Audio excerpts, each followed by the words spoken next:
On April 20th, 2010, the Deepwater Horizon disaster changed the lives of millions living near the Gulf of Mexico, as well as the scientists who responded to the crisis. These are some of their stories, intimate portraits of research, innovation, discovery. Welcome, I'm Jim McNamee, editor of Dispatches from the Gulf, a series of documentaries, short videos, and podcasts. This week is part 3 of a 4-part series. It's January 2016, and several severe storms have just passed through the Gulf of Mexico. But while the skies have cleared, extreme winds and waves as high as 10 feet have lingered, and a research team is out in the middle of it. They're on day 4 of a 31-day cruise, and their boats have just reached DeSoto Canyon, an area close to the site of the 2010 oil spill. Guillaume Novelli has a PhD in chemical engineering and environmental processes and is doing his postdoctoral research at the University of Miami. He helped design the drifters that will be used once they start their study. It was wild at the beginning, and it felt very lively because we've been in the lab preparing for that and thinking about weather and thinking about the wind, but it's a different thing to be out there with the adrenaline rushing and waves crashing on your back and washing your feet, pushing all the equipment to one side at a time. You feel alive, you feel in touch with nature. That was very nice.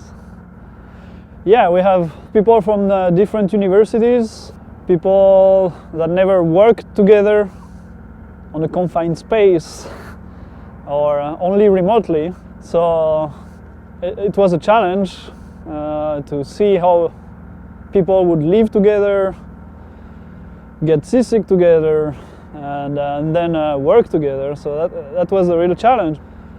Eric DeSaro is the chief scientist for the mission. 31 days is a long time on a small boat like this. This is a 110-foot boat, and the Gulf of Mexico isn't the stormiest place in the world, but it's an El Nino year, so we expect there'll be a bunch of weather. And we're going to get bounced around a little bit. There are going to be some days we can't work. When the weather's bad, some people stay vertical and some people prefer to be horizontal. I expect I'll be horizontal sometimes. And then after a few days, you get used to it. That'll be okay. William Marr is the first mate on the Masco 8, one of the 2 ships involved in the experiment. He's been in this situation many times before. I've been doing this for 30 years. The ocean doesn't calm down immediately after a storm blows through. It takes several days. Some people are not as familiar with the way a boat jumps around. And our main impetus is to keep everybody safe, including our crew. One of the highest rates of accidents on boats is the cook. Always dealing with hot items, and opening the oven at the wrong time to pull something out can really hurt a cook. So we switched to easier food to prepare and eat when the sea is rough. Sandwiches mostly. But it saves a cook from burns and worse. So we take what we get from the sea. One of our greatest fears is a man overboard. So everybody back there is watching out for everyone else. And if by chance it does happen, we have ring floats and other objects to throw in the water for the person that might have gotten pulled over the side to cling to. And it also makes them a larger target to keep visible. Safety is our main concern here. With rough sea conditions. Don't get hurt first of all and stay on the boat.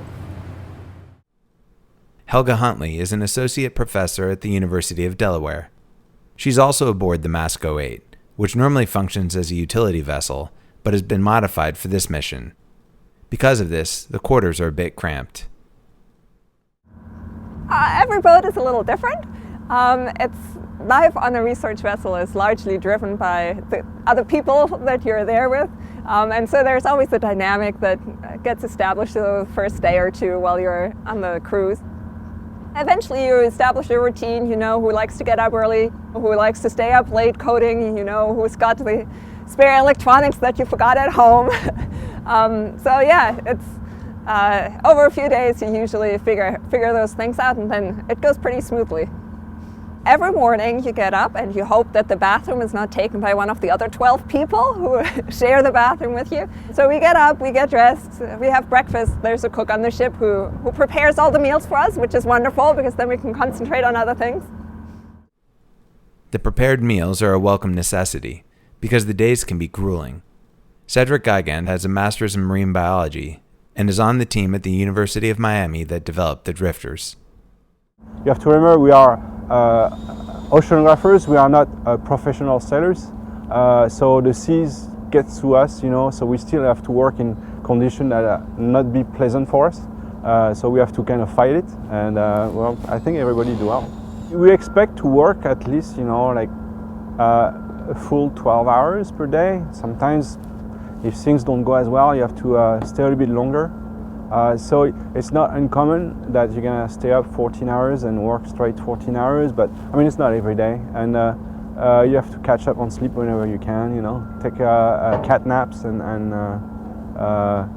eat food and go take a nap if you can. For each scientist, the experience at sea can be different.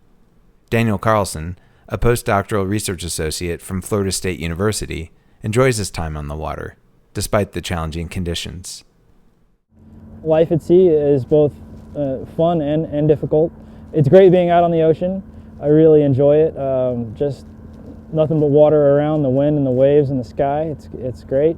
Right now we're a bit cramped. We've got about 9 or 10 people in one room and all our belongings in the middle, so you have to tiptoe around everybody's shoes and clothes and laptops and everything else.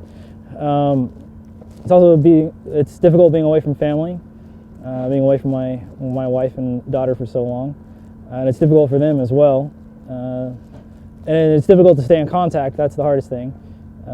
We have very slow internet, very limited bandwidth, so I can just send short messages back and forth. Hey, I'm okay, that kind of thing.